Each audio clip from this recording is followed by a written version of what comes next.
my name is Amy, and I'm from Philadelphia.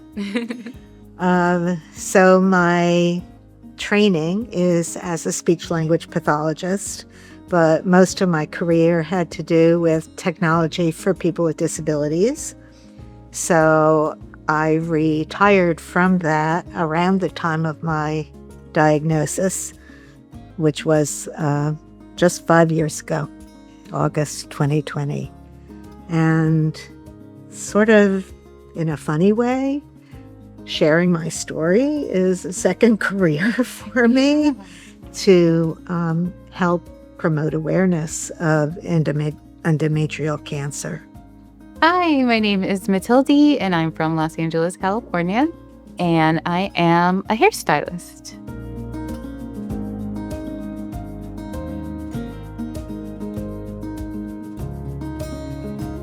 Five years ago, I was diagnosed with uterine cancer. So tell me more about your diagnosis. Yeah, so it was, as I mentioned, 5 years ago, actually August 14th, 2020. Oh, wow. It's right after the pandemic. Right at the start. Mm-hmm. So I think I had known for a while that things were not right. That something was a little bit off. I had actually been bleeding on and off for about 2 years. Oh, wow.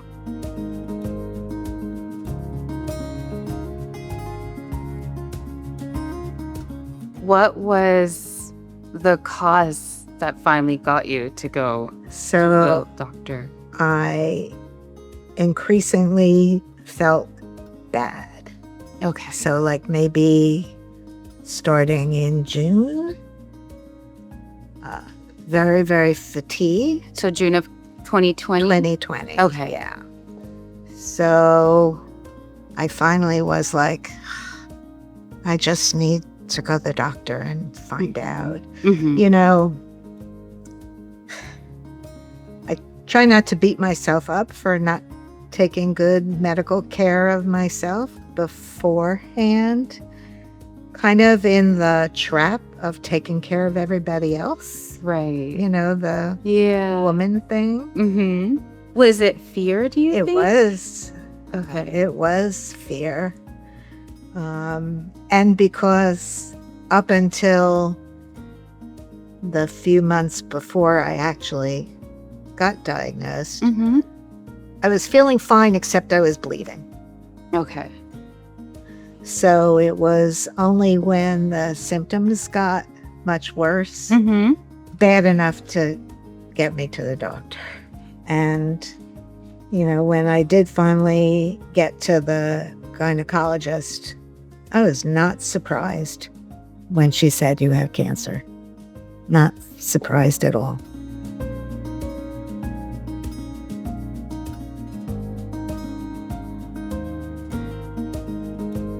What were your first thoughts when you finally heard her? I just want to feel better. Yeah. And, you know, I had an open hysterectomy, Okay. which meant, you know, full abdominal surgery.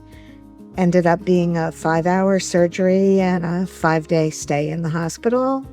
And actually looking back, the recovery from that was the worst part of my whole journey.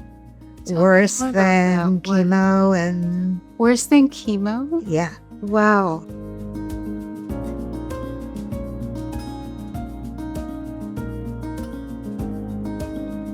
There's even strategies that some women use called icing to Right. minimize For hair loss, I just found out about this. but I hadn't heard about it Mm-hmm. when it was time, Mm-hmm. you know, for me. And B, for me, my hair is not my identity. Okay. Yeah. So I have always felt like it's just hair. Okay. It was a little traumatic, even though I expected to lose hair. Mm-hmm. It's usually about 17 to 20 days after the first treatment. that it starts to happen, that you Right, start losing your hair. right. So I did go to my hairdresser and I said, cut it off, because it was beginning to look like I lived with a long-haired dog. And then, she was by my side as my hair grew back in. Oh, that's good. So she was with you the whole journey. Yeah, yes.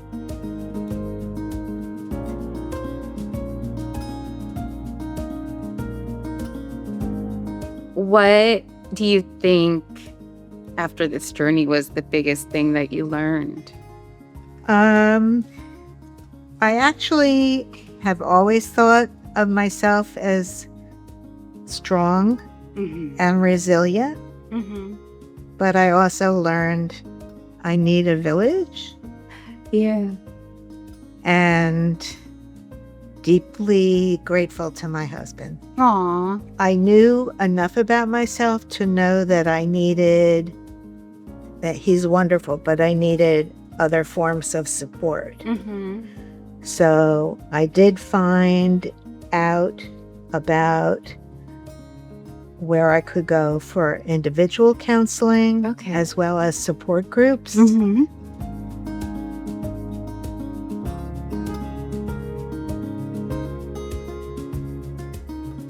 If you're perimenopausal and you're spotting, don't just say to yourself, oh, it's because I'm just perimenopausal.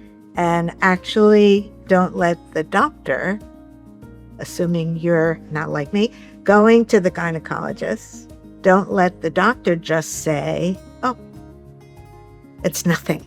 It's perimenopausal bleeding. Those are just the things that... So what do you think is something that we can tell doctors so that they pay more attention? Because one of the things that I hear from my clients or friends that are in that age range is that the doctors don't say much, that they're like, oh, it could happen, or we'll keep an eye on it. But then the next time you come, they completely forgot about it. It's not in the notes. I think women, first of all, we all need to learn how to put ourselves and our healthcare first, which mistake I didn't do. Yeah. But to learn about the possibilities. We know that endometrial cancer is on the rise. And so to maybe learn about it, learn about your own risk, and, not to let physicians blow you off.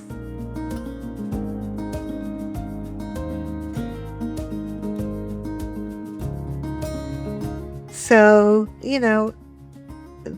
the name of one of the support groups I'm in is Living with Cancer. And that's my commitment to myself, is to be living with cancer. It's not woe is me or what's around the bend, but really cherishing each day and each experience and being grateful. Oh, I love the little clips. Thank you. This is lovely.